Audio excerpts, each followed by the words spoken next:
ആട്ടടുക്കളയിൽ നിന്ന് soya chunks മസാലയാണ് തയ്യാറാക്കുന്നത്. അതിനുവേണ്ടി 200 ഗ്രാം സോയ കുതിർത്ത് ചൂടുവെള്ളത്തിൽ കുതിർത്തതാണ്. ചൂടുവെള്ളത്തിൽ കുതിർത്ത് പിഴിഞ്ഞെടുത്തിട്ടുണ്ട്. ഇതെങ്ങനെയാണ് തയ്യാറാക്കുന്നത് നോക്കാം. ഇതിനു വേണ്ടി 2 സവാള ഇതേപോലെ അരിഞ്ഞെടുത്തിട്ടുണ്ട്. കുറച്ച് തേങ്ങാക്കൊത്ത്, ഒരു പച്ചമുളക്, കുറച്ച് വെളുത്തുള്ളി, കുറച്ച് ഇഞ്ചി. ഇതിന് തയ്യാറാക്കുന്നത് നോക്കാം. ഇനി നമുക്ക് ഒരു ചീനച്ചട്ടിയിലേക്ക് ഇട്ട് കൊടുക്കാം. ഇത് കഴുകുമ്പോൾ ഇതിൻ്റെ നല്ലൊരു പതയുണ്ടാവും. അത് പോകുന്നവരെ നല്ലോണം കഴുകിയെടുക്കണം. ഇത് നമുക്കിനി ഇതിലേക്ക് മാറ്റി കൊടുക്കാം. ഇനി ഇതിലേക്ക് എടുത്തു വെച്ച സവാള ചേർത്ത് കൊടുക്കാം. ഇനി വെളുത്തുള്ളി, ഇഞ്ചി, പച്ചമുളക്, തേങ്ങാക്കൊത്ത്, ഇനി ഇതിലേക്ക് 1 ടീസ്പൂൺ കുരുമുളക് പൊടി,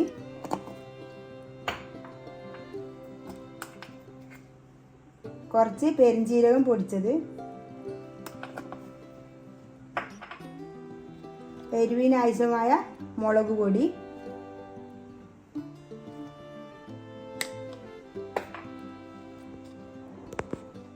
മഞ്ഞൾപ്പൊടി 1/4 ടീസ്പൂൺ. ഇനി ആവശ്യത്തിന് ഉപ്പ് ചേർക്കാം.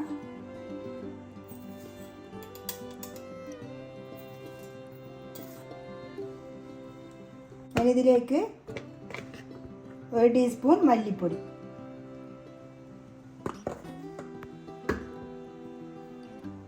ഒരു തണ്ട് കറിവേപ്പില ഇട്ട് കൊടുക്കാം.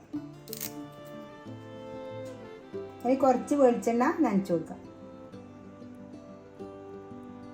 മതി. ഇത് നന്നായി കൈകൊണ്ട് ഞെരടി കൊടുക്കാം.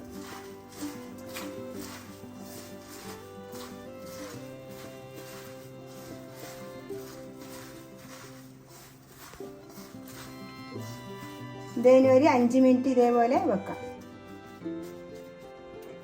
ഇത് നമുക്ക് ഇത് അടുപ്പിലേക്ക് മാറ്റി കൊടുക്കാം. ഇതിന് നന്നായി വെന്ത് വരട്ടെ. നമുക്ക് മൂടി വെക്കാം. നമ്മളെ സോയ ഒരുവിധമായിട്ടുണ്ട്. ഇതിലേക്ക് ഞാൻ കുറച്ച് വെള്ളം ചേർത്ത് കൊടുക്കുന്നുണ്ട്.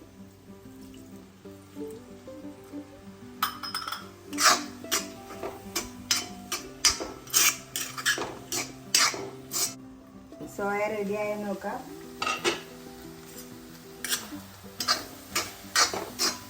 നല്ലോണം വെന്ത് വന്നതിന് റെഡി ആയിട്ടുണ്ട്. ഇതിലേക്ക് നമുക്ക് കറിവേപ്പില ചേർത്ത് കൊടുക്കാം.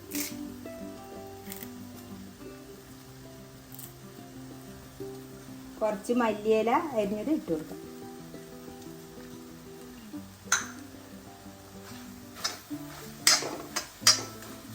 ഇതിലേക്ക് കുറച്ച് വെളിച്ചെണ്ണ നനച്ചു കൊടുക്കാം.